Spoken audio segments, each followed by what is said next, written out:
过年时放炮闹热，不过屏东的放山说是连续2天有民众骑乌多摆沿路放炮这炮安尼乌白冲实在是真危险。警方讲，这款行为是违法的，加上迄个人佮抢红灯无戴安全帽，已经知影因是谁，会甲因开罚单。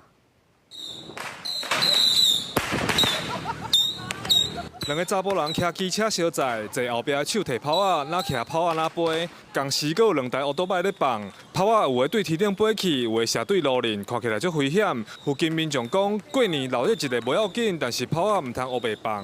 你放炮，你个找一个较好所在放炮，你唔安，就喺啲比上安你安啲乌白不拢。系啊。喺看起敢是恁家啦？我较不熟。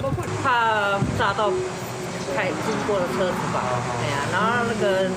这边小朋友也蛮多的，哎呀，老人也蛮多的。房山凤港的民众讲，代志发生伫过年初3、初4左右，有2天暗时拢听到炮声，但是一个就停是较惊囡仔去惊到。警方讲，安尼行为有违法的疑虑，提醒民众千万唔通哪骑车哪放炮目前未接获相关的报案或民众的检举。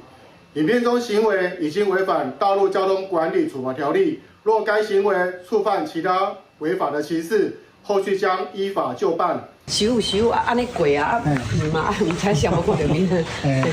加讲唔是今仔一件尔。